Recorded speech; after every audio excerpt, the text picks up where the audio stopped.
Hello बच्चों, आज हम पढ़ेंगे क्लास 10th का साइंस का chapter 2 acid basis and salts.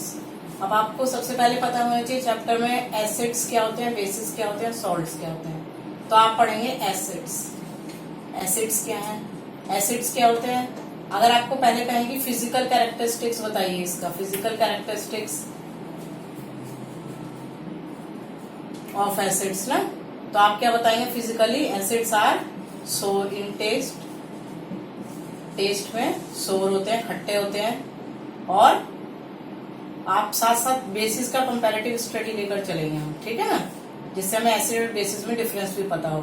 अगर आपसे कहें फिजिकल कैरेक्टरिस्टिक्स बेसिस की क्या है, तो एसिड्स तो होते हैं सोर इन टेस्ट और बेसिस होते हैं बिटर इन टेस्ट, मीन्स कड़वे, बिटर इन टेस्ट। एसिड्स होते हैं खट्टे और बेसिस होते हैं बिटर, कड़वे। ठीक। सेकंड आपका क्या है physical characteristics.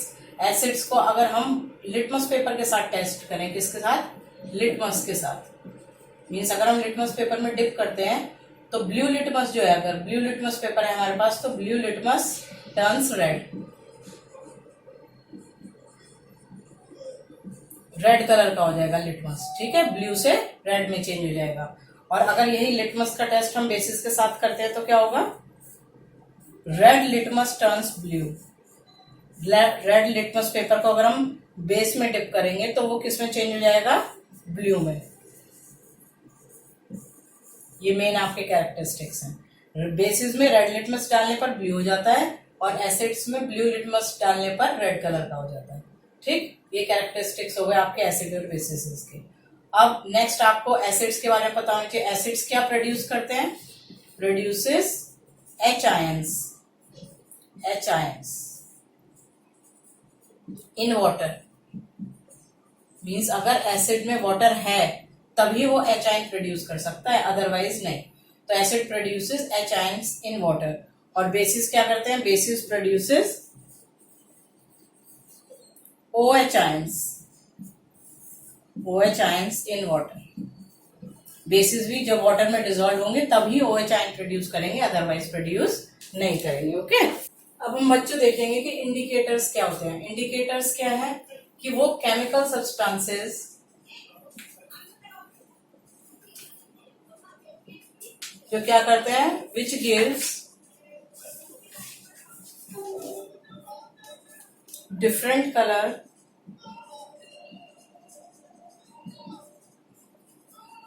in acidic and basic solutions।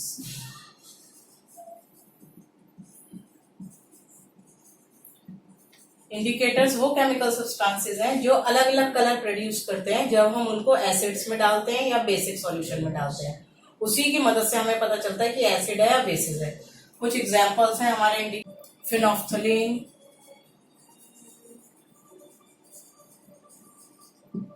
and turmeric powder,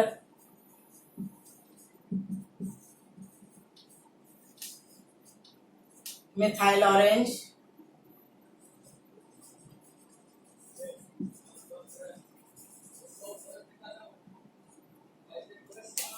okay बेटा, इधर मिथाइल ऑरेंज नहीं है, यहाँ मिथाइल ब्लू नहीं है, इधर मिथाइल ऑरेंज हो गया आपका। ठीक है ना, रिपीट नहीं करेंगे हम।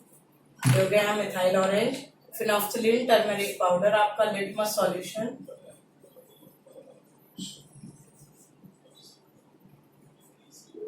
ठीक। और फिर आपका है ब्रोमो थाइमोल ब्लू, ठीक है। और आपके कुछ ऑल्फैक्टरी इंडिकेटर्स हैं, ऑल्फैक्टरी इंडिकेटर्स। ये क्या होते हैं, ऑल्फैक्टरी इंडिकेटर्स वो होते हैं जो आपको स्मेल करने के बाद पता चलता है। यहाँ पे ये तो आपके नॉर्मल इंडिकेटर्स हैं जिनमें आप एसिड को डिप करेंगे तो कलर चेंज हो जाएगा। ऑल्फैक्टरी इंडिकेटर्स वो हैं जिनमें आप एसिड या बेसिस डालेंगे तो उनकी स्मेल चेंज हो जाएगी। वो आपके कौन कौन से हैं, अनियन, क्लोव ऑयल, ठीक है, वेनिला एसेंस,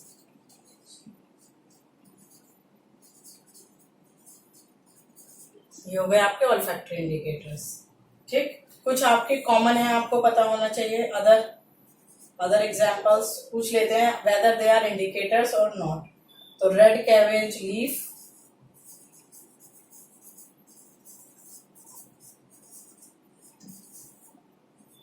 ठीक। टर्मेरिक, टर्मेरिक पाउडर तो चलिए आपका हो गया। Petals of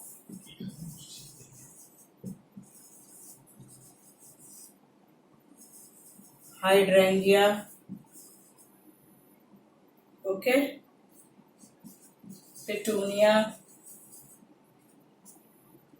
and geranium. Petals of hydrangea, petunia और जेरेनियम, इनकी पेटल्स भी यूज की जाती हैं किस लिए? एज अ इंडिकेटर, ठीक है। अब इतना आपको पता चल गया, chemical substances which give different colour in acid and basic solutions, उनको इंडिकेटर्स कहते हैं। अब वो आपके एग्जांपल्स हो गए। ऑल्फैक्टरी इंडिकेटर्स हो गए, इनसे इनके कलर चेंज होते हैं एसिड और बेसिस में पोर करने पर, इनकी स्मेल चेंज होती है। और कुछ अदर एग्जाम्पल्स हैं वो आपके ये हो गए, ठीक है। अब हम पढ़ेंगे कि इंडिकेटर्स जो है ये डिफरेंट डिफरेंट, ये क्या तो एसिड में कलर देते हैं और बेसिस में क्या कलर देते हैं, ओके। देखिए बच्चों, अब हमारे सामने क्या है? इंडिकेटर्स हैं। 7 इंडिकेटर्स लिए हैं हमने, और उनको हमने एसिड के साथ भी ट्रीट कराया और बेसिस के साथ भी ट्रीट कराया। अब आपको ये पता चलेगा कि एसिड के साथ ट्रीट कराने पे क्या कलर प्रोड्यूस होता है और बेसिस के साथ क्या। अब आपका है मिथाइल ऑरेंज। जब आप मिथाइल ऑरेंज को एसिड में डालते हैं, इसमें डालते हैं, it gives yellow colour. Methyl orange और फिनोफ्थलीन, फिनोफ्थलीन को जब आप एसिड में डालेंगे, इट चेंज टू कलरलेस, उसका कलर गायब हो जाएगा और पिंक कलर प्रोड्यूस करेगा वो बेसिस में, ठीक है। Third one is your litmus solution. Litmus solution आपका रेड कलर देता है एसिड में एंड ब्लू कलर देता है बेस में, ठीक है। नेक्स्ट इज योर ब्रोमोथाइमॉल ब्लू, ये आपको येलो कलर देगा एसिड में और ब्लू कलर देगा आपका बेसिस में, ठीक। Fifth is your vanilla essence. Vanilla essence आपको प्लेजेंट स्मेल देगा, बहुत अच्छी लगेगी आपको इसकी स्मेल। इसमें जब हम एसिड में वेनिला एसेंस डालेंगे और बेसिस में डालेंगे तो नो स्मेल, कोई स्मेल ही नहीं आएगी आपको, वेनिला की स्मेल गायब। अनियन, अनियन से क्या होता है? अनियन जब आप डालेंगे एसिड्स में तो no change in smell, no change in smell, कोई स्मेल चेंज नहीं होगी। और जब आप यही आप बेसिस में डालेंगे तो डिस्ट्रॉय अनियन स्मेल, अनियन की स्मेल एकदम गायब हो जाएगी।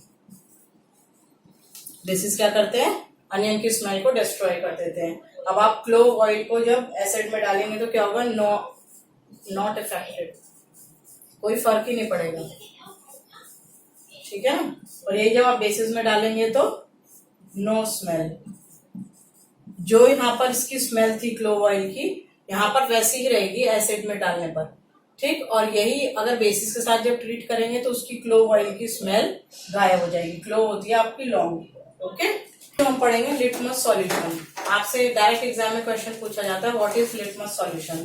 तो आप क्या लिखेंगे? It is a purple colour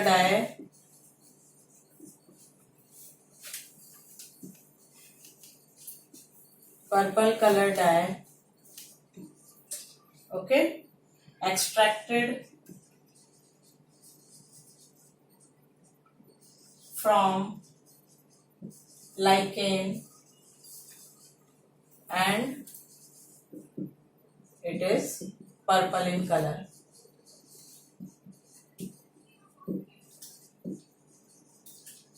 इधर भी आपने पर्पल कलर बताया है, आप इतना भी लिख देंगे अगर एक्सट्रैक्टेड फ्रॉम लाइकेन तो ये सफिशिएंट है, ठीक है। ये आपका लिटमस सॉल्यूशन की डेफिनेशन हो गई। अब हम क्या पढ़ेंगे? What are acids examples. अब एसिड्स के एग्जाम्पल्स क्या हैं? Number 1 HCl, this is called hydrochloric acid. H2SO4 sulfuric acid, HNO3 nitric acid and CH3COOH. This is acetic acid. This is hydrochloric acid. This is sulfuric acid. This is nitric acid. And this is acetic acid. ठीक है, अब हम पढ़ेंगे example of basis.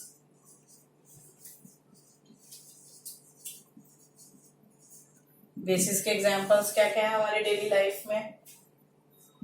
NaOH, sodium hydroxide, next is your CaOH whole 2, calcium hydroxide, then MgOH whole 2, magnesium hydroxide, KOH, potassium hydroxide, then NH4OH, ammonium hydroxide. ठीक है, this is your sodium hydroxide, this is your calcium hydroxide,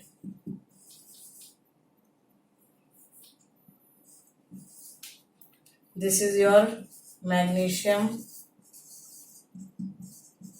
hydroxide, this is your potassium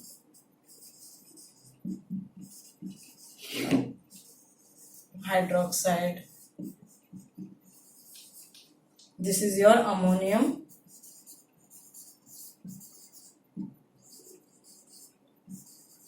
hydroxide.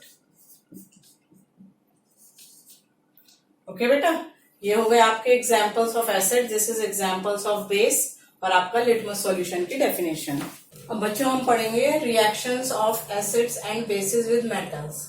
अब metals के साथ acid और basis की क्या reaction होती है, मीन्स जब मेटल को डिप करेंगे एसिड में या बेस में तो हमारी क्या रिएक्शन होगी। ठीक है, तो आपका है जब हम एसिड को ऐड करेंगे मेटल में, या आप कह लीजिए कि मेटल को हम डालेंगे एसिड सॉल्यूशन में, तो क्या फॉर्म होगा? It will form salt plus hydrogen gas.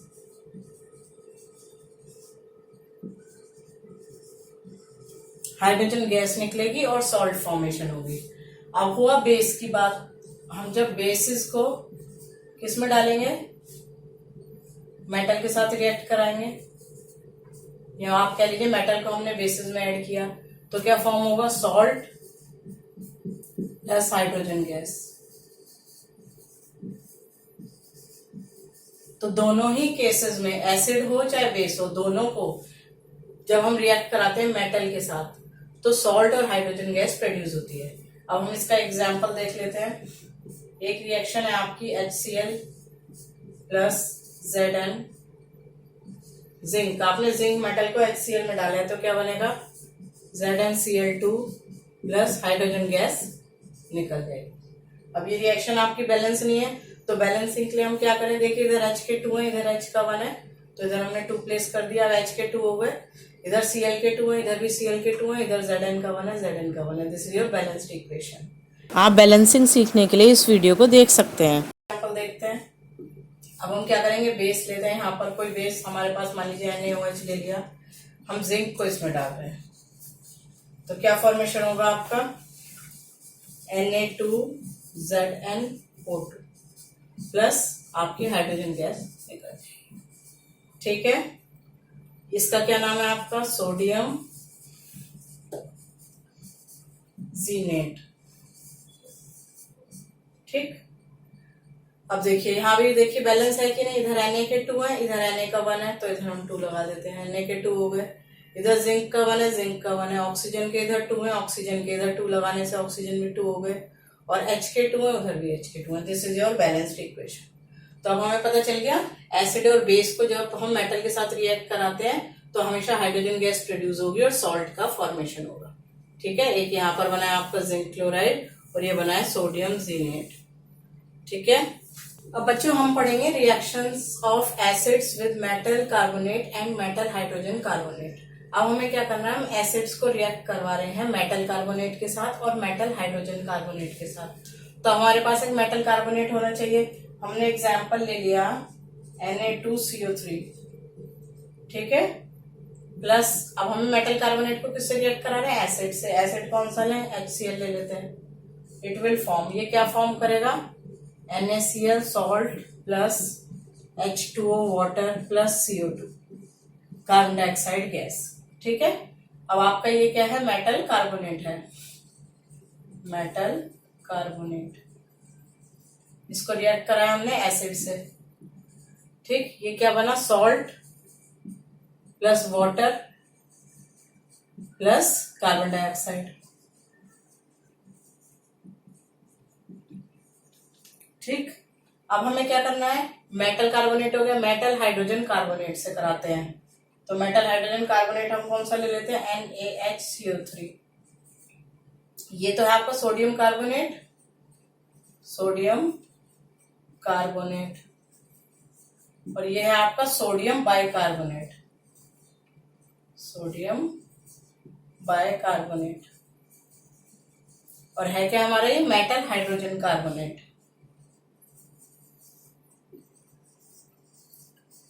Metal hydrogen carbonate, ठीक। ये था आपका मेटल कार्बोनेट, ये आपका है मेटल हाइड्रोजन कार्बोनेट। हम इसको रिएक्ट करा रहे हैं HCl के साथ। HCl क्या है, हमारा एसिड है। अब हमारा क्या फॉर्म होगा, फिर से यही बनेगा आपका NaCl plus H2O plus CO2, ठीक है। अब हम देखेंगे हमारी इक्वेशन बैलेंस है क्या दोनों। फर्स्ट वाली इक्वेशन आपकी Na में 2 है, इधर Na का 1 है, तो यहाँ 2 लगा दीजिए।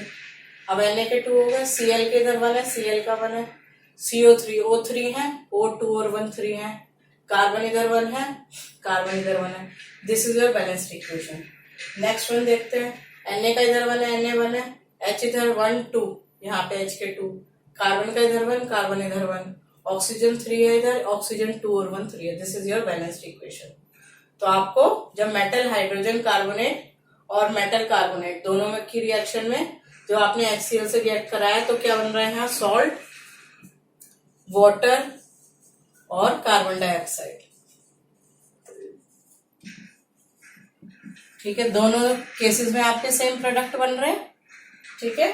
तो आप इसके लिए कॉमन रिएक्शन भी लिख सकते हैं। कॉमन रिएक्शन हम क्या लिखेंगे कि चाहे मेटल कार्बोनेट को आप रिएक्ट कराएं या फिर वो आपका metal hydrogen carbonate, metal hydrogen carbonate, किसके साथ रिएक्ट करा रहे हैं आप, एसिड के साथ। और फॉर्मेशन क्या होगा आपका, salt, water and carbon dioxide. इसको हम शॉर्ट में CO2 लिख देते हैं। तो ये आपकी स्टैंडर्ड इक्वेशन है, ठीक है। कार्बोनेट और बाइकार्बोनेट के साथ जब आप करा रहे हैं हाइड्रोजन कार्बोनेट के साथ एसिड की, तो सॉल्ट बन रहा है, वाटर बन रहा है और CO2 बन रहा है, ठीक है। अब ये CO2 जो आपका बन रहा है ये इवॉल्व हो जाता है यहाँ पर, ठीक है। अब ये जो CO2 इवॉल्व हो रहा है इसके हम फर्दर रिएक्शन देखेंगे, ठीक। अब देखिए जो पहले वाली रिएक्शन में हमें CO2 इवॉल्व हुआ है, CO2 इवॉल्व, उसका क्या होगा, उस CO2 को जब हम पास करेंगे, when passed through lime water,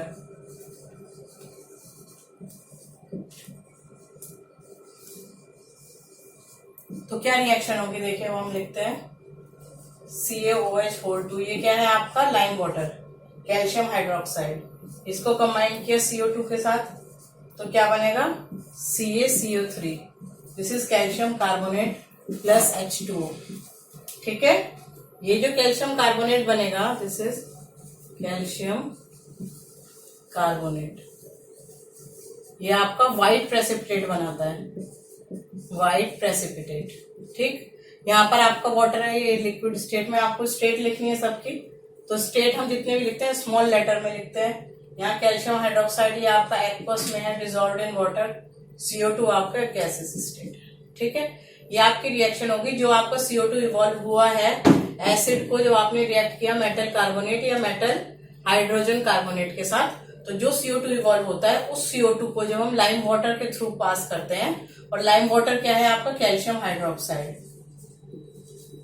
calcium hydroxide, इसी को हम बोलते हैं लाइम वाटर, लाइम वाटर। ये लाइम वाटर नींबू पानी नहीं है, ठीक है, ये है लाइम वाटर, कैल्शियम हाइड्रोक्साइड का कॉमन नेम है। तो इट टर्न्स व्हाइट, मिल्की, आप ये जो व्हाइट प्रेसिपिटेट है इसको बोल देते हैं लाइम वाटर टर्न्स मिल्की, और मिल्की क्यों? Due to the formation of calcium carbonate CaCO3। अब क्या होता है कि अगर हम इस CO2 को ज्यादा देर तक और पास करते रहें लाइम वाटर में, तो जो ये प्रोडक्ट फॉर्म हुआ है आपका CaCO3 प्लस वाटर, इसमें हम एक्सेस ऑफ CO2 पास कर रहे हैं। यहां पर क्या आएगी कंडीशन आपकी? When excess of CO2 is passed. Initially जब आपने पास किया तो यहाँ पर व्हाइट प्रेसिपिटेट बना, सॉल्यूशन मिल्की हो गया। अब वही सॉल्यूशन में हम एक्सेस ऑफ CO2 पास करेंगे तो वो बन जाता है colourless due to formation of calcium hydrogen carbonate. This is colourless solution, colourless solution. Plus आपका इसके साथ बस और कुछ नहीं बनता, ठीक। और इसका कॉमन नेम क्या है? कैल्शियम हाइड्रोजन कार्बोनेट, ठीक है। ये आपकी रिएक्शन हो जाती है। आपका जो है CaCO3 है, इसको और भी नाम से जाना जाता है, क्या? एक लाइमस्टोन, चॉक एंड मार्बल। तीनों का ही नाम जो है, तीनों का जो फॉर्मूला है वो CaCO3 है, ठीक है बेटा। अब हम नेक्स्ट क्या पढ़ेंगे? Neutralisation reaction. ओके, अब बच्चों हम पढ़ेंगे न्यूट्रलाइजेशन रिएक्शन। अब आपके न्यूट्रलाइजेशन रिएक्शन किसको कहते हैं? This is a reaction between acids and bases. जब हम एसिड और बेसिस को आपस में रिएक्ट कराते हैं तो हम उसी रिएक्शन को क्या बोलते हैं? न्यूट्रलाइजेशन रिएक्शन, ठीक है। अब हम देखिए क्या केस क्या है यहाँ पर। HX हमने माना एक एसिड है हमारे पास, और हमारे पास बेस है एक MOH, ठीक है। जैसे आपका सोडियम हाइड्रोक्साइड हो गया तो मेटल, यहाँ M मेटल है, Ma की जगह Na आ गया, NaOH। बेस क्या हो सकता है आपका? जैसे NaOH हो गया, KOH हो गया, ठीक है। अब ये फॉर्म क्या करता है यहाँ पर? ये फॉर्म करता है आपका, देखिए ये जो मेटल है ये X के साथ कंबाइन कर जाता है और यहाँ फॉर्म होता है MX प्लस ये आपका HOH, वाटर बन जाता है। समझ गए? H और OH कंबाइन करके फॉर्म करता है वाटर, और M और X कंबाइन करके MX फॉर्म करता है। This is your salt,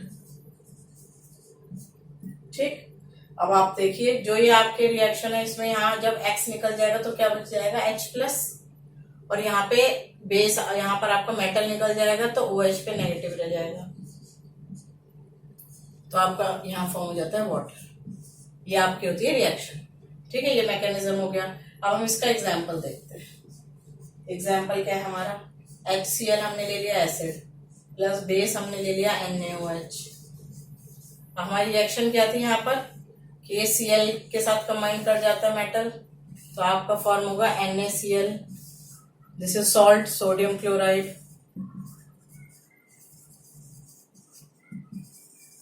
plus यहाँ पर आपका H और OH कंबाइन करके बना देगा वाटर, ठीक है। और ये आपका क्या था? एसिड, और कंबाइन किसके साथ किया? एसिड बेस के साथ, ठीक है। एसिड कंबाइन किया बेस के साथ में, तो आपके फॉर्मेशन हुआ sodium chloride means salt plus water, ठीक है। ये है आपकी न्यूट्रलाइजेशन रिएक्शन। आपको इसमें पता होना चाहिए ऑल एसिड्स, जितने भी एसिड्स होते हैं वो क्या करते हैं? जनरेट एचाइंस, ठीक है। और जितने भी बेसिस हैं, and bases generate OH ions, ठीक है। तो H आयन और OH आयन मिलकर वाटर बना देते हैं, और मेटल और यहाँ पर आपका जो हेलोजन होता है वो आपका कंबाइन करके एक सॉल्ट बना देता है, ठीक है। ये आपकी रिएक्शन हो गई न्यूट्रलाइजेशन रिएक्शन। अब बच्चों हम पढ़ेंगे reaction of acids with metallic oxides. Metallic oxides के साथ एसिड्स किस तरह से रिएक्ट करते हैं। तो क्या होता है? हम लेते हैं एसिड, ये कंबाइन करता है मेटल ऑक्साइड के साथ, और क्या फॉर्म करता है? It will form salt plus water, ठीक है, ये मेटल ऑक्साइड के साथ एसिड बनाते हैं सॉल्ट और वाटर। अब देखिए हम एक एग्जाम्पल लेते हैं। एग्जाम्पल क्या है हमारा, हम ले लेते हैं HCl। ठीक है, जो हमने यहाँ पर लिया है रिएक्शन में वो डाइल्यूट लिया जाता है। तो dilute HCl it will react with metal, क्या लें, मेटल ले लेते हैं Cu। ठीक है, मेटल ऑक्साइड है तो आप मेटल हो गया Cu और ऑक्साइड O, CuO ले लिया। It will form CuCl2 plus H2। तो ये बना था CuCl2 और H2। अब देखिए यहाँ पर H इधर बैलेंस है इक्वेशन, H के इधर 1 है, H के इधर 2 है, तो यहाँ 2 लगा दीजिए। ठीक, Cl का 1 है इधर, Cl के इधर 2 है, तो यहाँ पर 2 लगाने से यहाँ भी 2 हो गए, दोनों तरफ Cl के 2। कॉपर इधर 1 है, कॉपर 1, ऑक्सीजन इधर 1 है, oxygen 1। This is your balanced equation. तो आपको एसिड के साथ जब मेटल ऑक्साइड रिएक्ट किया तो आपका क्या बना, सॉल्ट प्लस वाटर। ये क्या है, कॉपर क्लोराइड। और ये बन गया वाटर। ठीक, और ये क्या था आपका एसिड, और ये है क्या है आपका मेटल ऑक्साइड। तो इसको कॉपर, इसका नाम ही लिख देते हैं कॉपर ऑक्साइड। अब आप रिएक्शन देखिए, जब आपने एसिड को कॉपर ऑक्साइड के साथ रिएक्ट कराया तो कॉपर क्लोराइड और वाटर बना, और ये हमारा क्या है सॉल्ट, और यहाँ पर ये आपका क्या है मेटल ऑक्साइड। ठीक है, और ये आपका है एसिड। तो हमारी रिएक्शन बनी, एसिड जो मेटल ऑक्साइड से रिएक्ट करता है तो बनता है सॉल्ट प्लस वाटर। अब हमें एक बात पता है कि अभी हमने न्यूट्रलाइजेशन रिएक्शन किया था, उसमें क्या था, एसिड जब कंबाइन करता है किसके साथ, बेस के साथ, तो क्या फॉर्म होता है, सॉल्ट और वाटर। तो दोनों ही कंडीशन में क्या बन रहा है, सॉल्ट बन रहा है और वाटर बन रहा है। ठीक, तो दोनों ही कंडीशन में जब सेम प्रोडक्ट बन रहा है, इट मीन्स हम कह सकते हैं कि एसिड जिस तरह बेस के साथ रिएक्ट करके प्रोडक्ट बना रहा है, वैसे ही एसिड मेटल ऑक्साइड के साथ रिएक्ट करके प्रोडक्ट बना रहा है। Therefore we can say metal oxides are basic in nature. Basic oxides हैं, इनकी नेचर कैसी है, बेसिक है। ठीक है, तो हमें कैसे पता चला, क्योंकि एसिड बेस के साथ रिएक्ट करके भी सॉल्ट वाटर बनाता है, इसलिए हम कह सकते हैं metal oxides are basic in nature. metal oxides are basic in nature। Okay बेटा, अब बच्चों हम पढ़ेंगे reaction of bases with non metallic oxides. अब नॉन मेटेलिक ऑक्साइड्स के साथ बेसिस की क्या रिएक्शन है। इससे पहले हमने पढ़ा था एसिड्स की रिएक्शन मेटेलिक ऑक्साइड्स के साथ, अब हम पढ़ रहे हैं बेसिस की रिएक्शन नॉन मेटेलिक ऑक्साइड्स के साथ। ठीक है, अब हम एक बेस लेते हैं, कौन सा बेस लें, CaOH2। ये हम ले लेते हैं, हमारा ये क्या है बेस। ठीक, बेस का क्या नाम है, कैल्शियम हाइड्रोक्साइड, और इसका कॉमन नाम क्या है, लाइम वाटर, इसका कॉमन नेम है। ठीक है, हमने लिया एक बेस। अब हमने बेस को किसके साथ रिएक्ट करा है, नॉन मेटेलिक ऑक्साइड। अब एक नॉन मेटल कार्बन ले लेते हैं, नॉन मेटेलिक ऑक्साइड हो गया CO2, नॉन मेटल और ऑक्साइड। ठीक है, और ये क्या फॉर्म करेगा आपका CaCO3, calcium carbonate plus water form होगा। तो ये क्या है आपका कैल्शियम कार्बोनेट। ये क्या है आपका कैल्शियम कार्बोनेट, क्या है सॉल्ट, प्लस आपका क्या बन गया वाटर।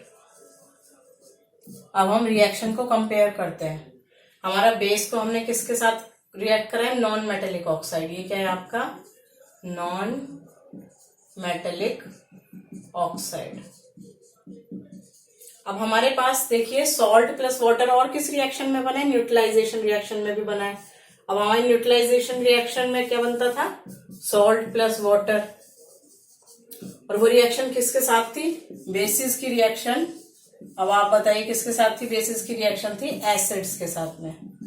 तो देखिए एसिड प्लस बेस मिलकर क्या बनाता था, सॉल्ट प्लस वाटर। और यहाँ पर भी क्या हो रहा है, जब हमने बेस के साथ नॉन मेटेलिक ऑक्साइड को रिएक्ट कराया तो बना सॉल्ट प्लस वाटर। तो अब हम दोनों रिएक्शन को अगर कंपेयर करें तो बेस की जगह बेस है, डिफरेंस क्या है यहाँ पे, नॉन मेटेलिक ऑक्साइड यहाँ कैसे बिहेव कर रहा है, एसिड की तरह बिहेव कर रहा है। तो हम क्या कह सकते हैं, non metallic oxides are acidic in nature.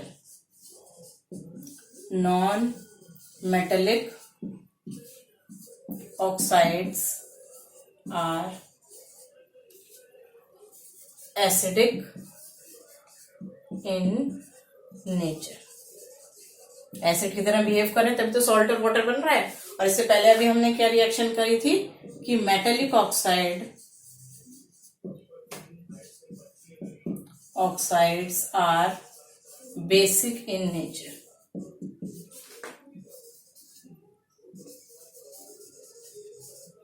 ठीक है, जो आपके नॉन मेटेलिक ऑक्साइड्स हैं वो एसिडिक होते हैं और जो आपके मेटेलिक ऑक्साइड्स हैं वो बेसिक होते हैं नेचर में। ये आपको याद रखना है। ठीक है, देखिए बच्चों, अब हम पढ़ेंगे रिएक्शन ऑफ एसिड और बेसिस विद वाटर। एसिड और बेसिस को जब हम वाटर से रिएक्ट कराएंगे तो क्या होगा। ठीक है, तो ये जो आपका प्रोसेस है एसिड में वाटर ऐड करना या बेसिस में वाटर ऐड करना, दिस इज कॉल्ड डाइल्यूशन। तो आपको एग्जाम में पूछा जाता है डाइल्यूशन को कैसे डिफाइन करेंगे या डाइल्यूशन का क्या मतलब है। तो आप डाइल्यूशन को क्या लिखेंगे, मिक्सिंग एन एसिड और बेस विथ वाटर। ठीक है, results in decrease in concentration of plus या OH minus per unit volume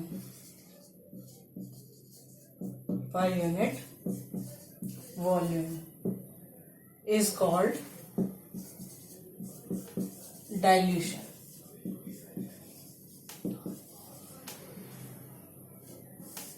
तो आपका डाइल्यूशन क्या है, मिक्सिंग एन एसिड और बेस विद वाटर। एसिड और बेस को वाटर के साथ मिक्स करेंगे, उसके रिजल्ट में क्या होगा, डिक्रीज हो जाएगी कंसंट्रेशन आयंस की। और आयंस कौन से हैं, H3O plus and OH minus. Acid ये प्रोड्यूस करता है, this is your hydronium ion.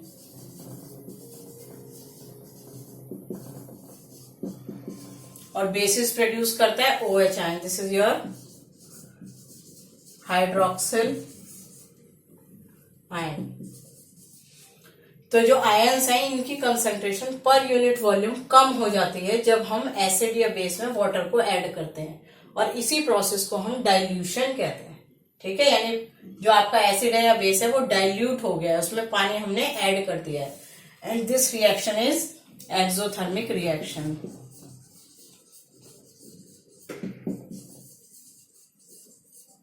ठीक है, क्योंकि इसमें हीट जो है इवॉल्व होती है जब हम वाटर ऐड करते हैं एसिड में या बेस में। देखिए, अब आपका डाइल्यूशन हो गया, एसिड और बेस को जब हमने वाटर में मिक्स किया तो हम कहते हैं उस प्रोसेस को डाइल्यूशन हो गया। अब डाइल्यूशन हो गया, अब हमारी रिएक्शन क्या होगी। देखिए, हमने एसिड लिया HCl, इसमें हमने क्या ऐड किया, वाटर। तो क्या फॉर्म होगा, पहले तो आप ये समझ लीजिए HCl जो है दो में ब्रेक होगा, H प्लस और Cl माइनस में। जो H प्लस होगा वो कंबाइन करेगा वाटर के साथ, तो H प्लस जब वाटर के साथ कंबाइन करेगा तो बनाएगा H3O plus, this is your hydronium ion,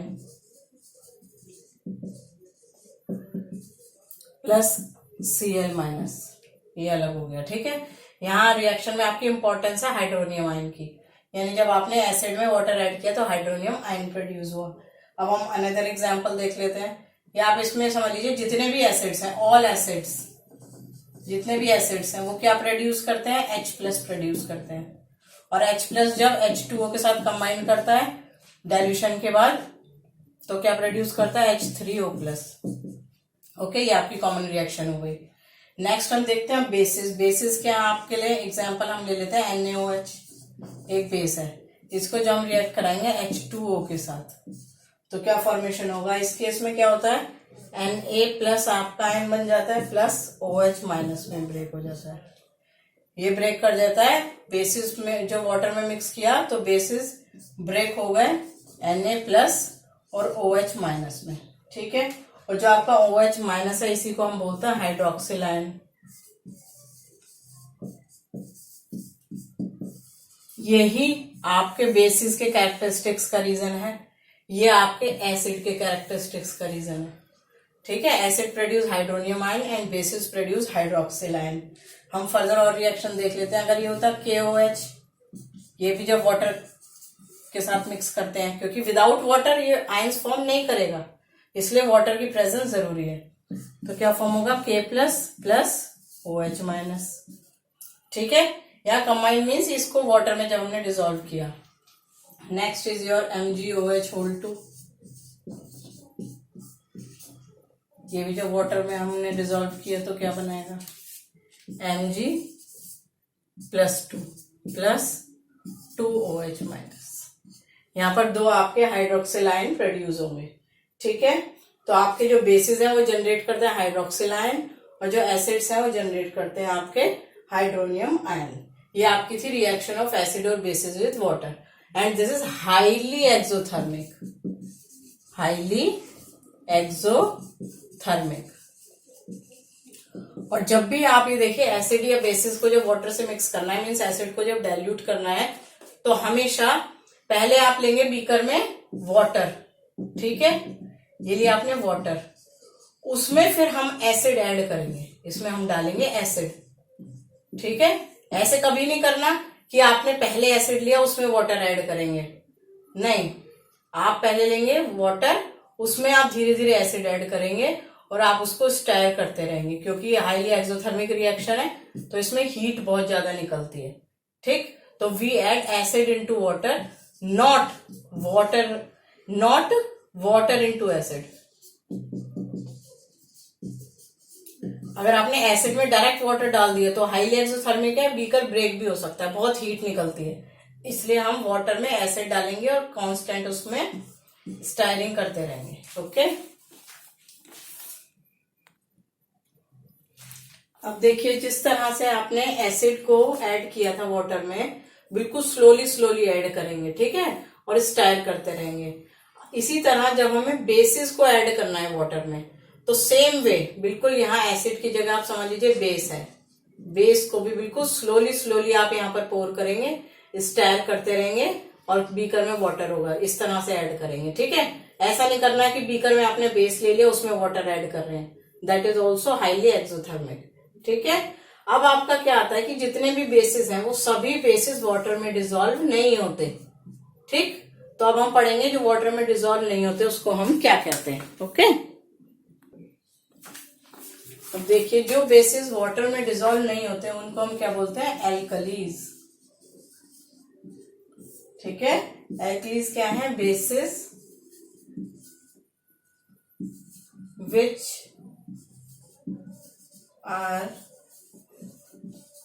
soluble in water। तो जो बेसिस वाटर में soluble हो जाते हैं उनको बोलते हैं एल्कलीज, ठीक है। और ये क्या होते हैं, these are soapy in touch, छूने में सोपी होते हैं, कोरोसिव, मेटल को डिग्रेड कर देते हैं, कोरोजन कर देते हैं, कोरोसिव है।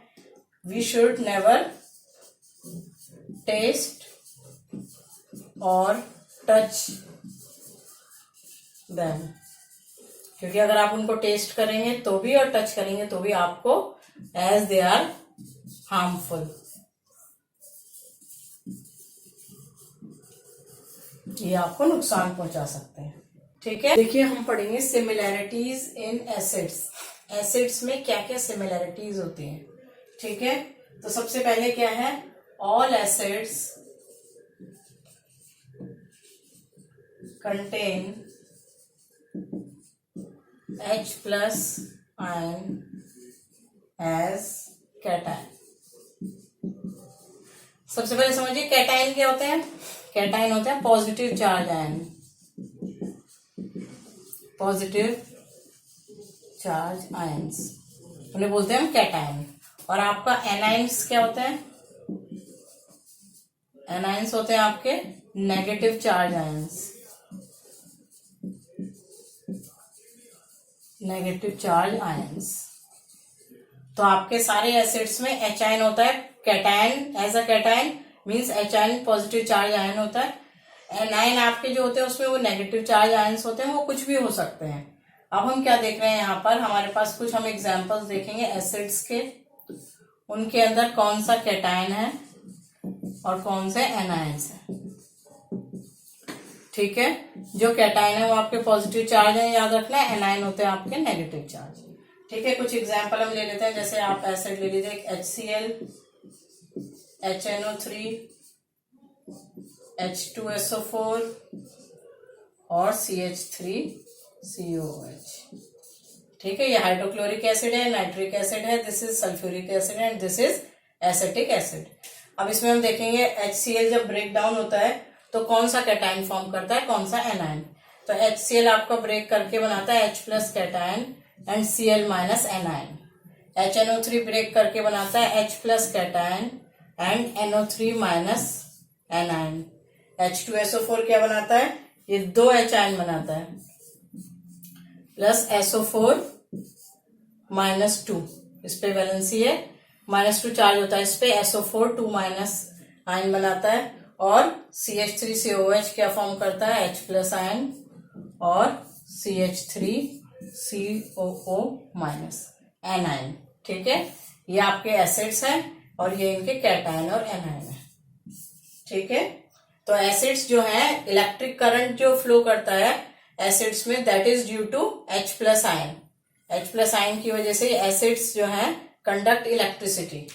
तो आप क्या कह सकते हैं, H+ ion is responsible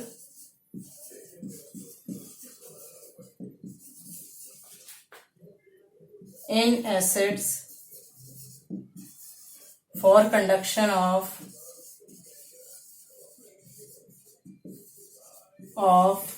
electric current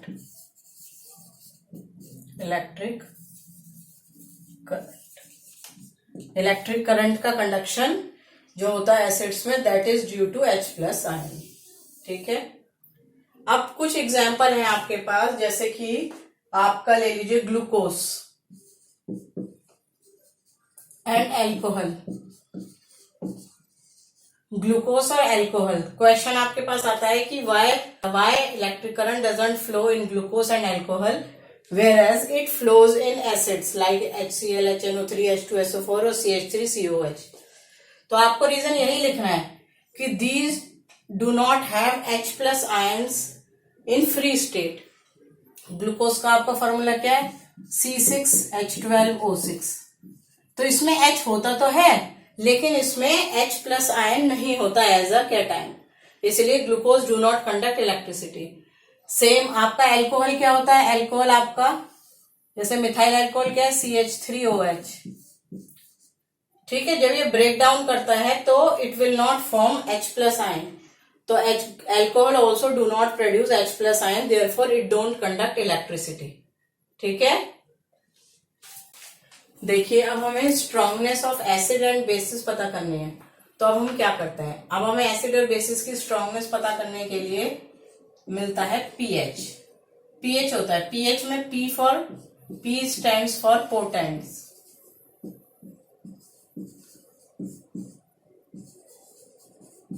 जिसका मीनिंग होता है मीन्स पावर।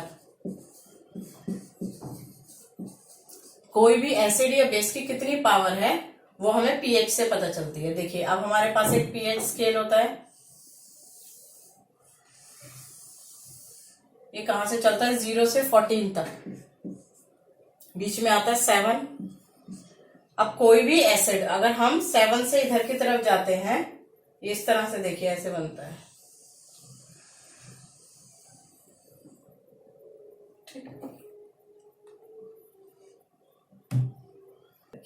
इधर जाते हैं तो 7 पर जो होता है न्यूट्रल।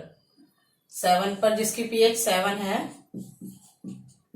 उसको हम कहते हैं न्यूट्रल है, मीन्स ना वो एसिडिक है ना वो बेसिक है। जब हम इधर जाते हैं तो इंक्रीज इन H ion concentration, H ion concentration बढ़ जाती है। जब हम इधर मूव करते हैं तो increase in O H ion concentration, ठीक है। अब अगर आप 7 से 0 की तरफ मूव करेंगे, पीएच अगर किसी भी सॉल्यूशन की 7 से 0 की तरफ जा रही है यानी कम होती चली जा रही है, तो आप कहोगे एसिडिक नेचर इंक्रीजिंग, मीन्स 7 से 0 की तरफ जा रहे हैं मीन्स एसिडिक नेचर उसका इंक्रीज कर रहा है। तो जिसकी भी पीएच, मान लीजिए एक की पीएच 6 है और किसी की पीएच है 5, तो 5 जो है वो मोर एसिडिक होगा, मोर एसिडिक, ठीक। अगर पीएच है, मान लीजिए किसी की 2 है, किसी की पीएच है 2 और 3 मान लीजिए, तो 3 इज मोर एसिडिक, ठीक। तो lower the pH, more acidic is the solution। तो जिस सॉल्यूशन की पीएच जितनी कम होगी वो उतना ही ज्यादा एसिडिक होगा। द सेम वे जब आप 7 से 14 की तरफ मूव करेंगे तो बेसिक नेचर इंक्रीजेस, तो बेसिक नेचर इंक्रीज करेगा। जैसे अगर किसी की पीएच 8 है और किसी की पीएच है 12, तो 12 पीएच वाला मोर बेसिक होगा एज कंपेयर टू 8। अब किसी की पीएच मान लीजिए 10 है और किसी की पीएच है 13, तो 13 वाला क्या होगा, मोर बेसिक। तो इससे हमें क्या पता चला, higher the pH more basic will be the solution।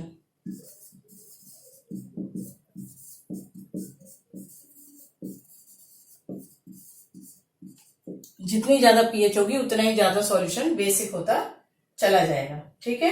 तो ये आपका क्या है कि पीएच स्केल है, ठीक। अब आप देखिए जितना ज्यादा आपका स्ट्रांग होगा एसिड उतनी ही वो ज्यादा एच आयन देगा, एच आयन की कंसंट्रेशन ज्यादा होगी जितना ज्यादा होगा स्ट्रांग, तो जितना ज्यादा स्ट्रांग होगा उतने उसमें एच आयन ज्यादा होंगे। इट मीन्स वो आपका ज्यादा एच आयन दे रहा है तो उसकी पीएच कम होगी क्योंकि इधर जाने पे इंक्रीज हो रहे हैं एच आयन्स, ठीक। और आपका जितना वीक होगा एसिड उतने कम एच आयन देगा। इट मीन्स उसकी पीएच उतनी ही ज्यादा होगी क्योंकि इधर जाने पे तो घट जाएंगे, इधर आने पे तो बढ़ रहा है increase in H ion concentration, इधर जाएंगे तो decrease in H ion concentration. तो डिक्रीज का मीन्स यहाँ पे जो होगा 7 से थोड़ा सा 6.9 मान लीजिए, तो 6.9 पर जो होगा वो बहुत वीक होगा। क्यों? क्योंकि वो एच आयन कम प्रोड्यूस करेगा, उसकी पीएच ज्यादा है। तो lower the pH more acidic and less, यहां लिखेंगे हायर द पीएच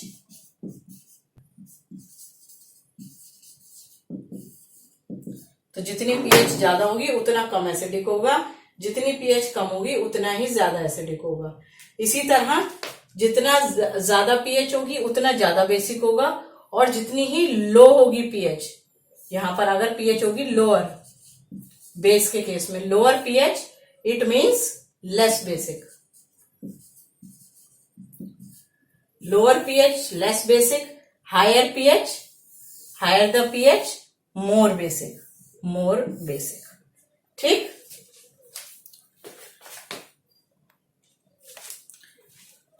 ये आपका पीएच हो गया। अब आपसे पूछा जाता है what do you mean by pH scale, या डिफाइन करिए पीएच स्केल क्या होता है। तो क्या आप लिखेंगे a scale for measuring hydrogen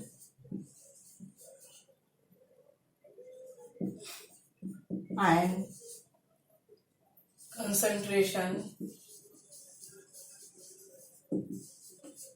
in a solution।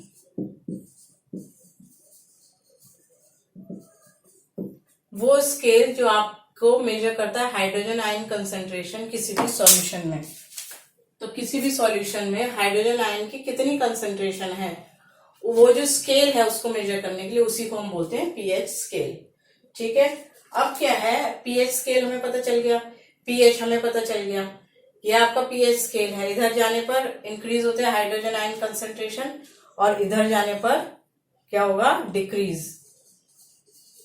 Decrease in H ion concentration.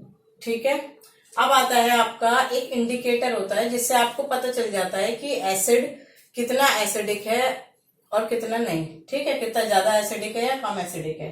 तो उसके लिए आपके पास होता है एक यूनिवर्सल इंडिकेटर। तो यूनिवर्सल इंडिकेटर है हमारे पास एक CaTOR। ठीक, अब आपसे पूछेंगे यूनिवर्सल इंडिकेटर क्या होता है, तो it shows different colour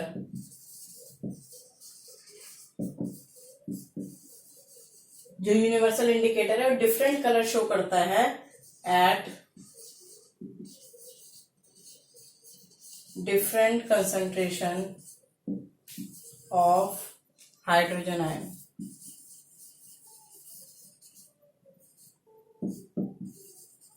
in a solution, किसी भी सॉल्यूशन में जब हाइड्रोजन आयन की कंसंट्रेशन अलग अलग होती है तो यूनिवर्सल इंडिकेटर अलग कलर शो करता है। ठीक है, तो जो डिफरेंट कलर्स हैं वो इंडिकेट कर देते हैं कि हाइड्रोजन आयन कंसंट्रेशन कितनी है, क्योंकि वो अलग अलग कलर शो कर रहा है अलग अलग कंसंट्रेशन पे, उसी को हम बोलते हैं यूनिवर्सल इंडिकेटर। ये इस्तेमाल किया जाता है पता लगाने के लिए कि कितना एसिडिक है कोई सॉल्यूशन और या कितना नहीं है। ठीक है, अब हम पढ़ेंगे, हमारे को कुछ हमारे जूसेस हैं डेली लाइफ में, जो जितने भी हमारे पास लिक्विड्स हैं उनकी कितनी कितनी पीएच होती है उसका हम आइडिया लेंगे। ओके, देखेंगे कि पीएच कितनी होती है, अलग अलग हमने नेम लिख दिए हैं और किस चीज में किसकी कितनी पीएच है वो हम बताएंगे आपको।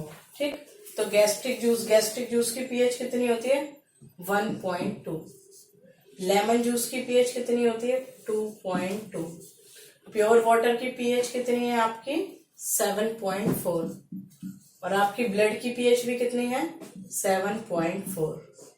मिल्क ऑफ मैग्नीशिया की पीएच होती है 10, NaOH सॉल्यूशन की पीएच है आपकी 14, ब्लैक कॉफी की आपकी पीएच है 4.5, एप्पल लावा जूस की पीएच है 3, मिल्क है आपका, मिल्क की पीएच है आपकी 6.5, फिर आपकी शुगर की पीएच है 7, शुगर आपकी न्यूट्रल होती है, विनेगर की पीएच है आपकी 2.4।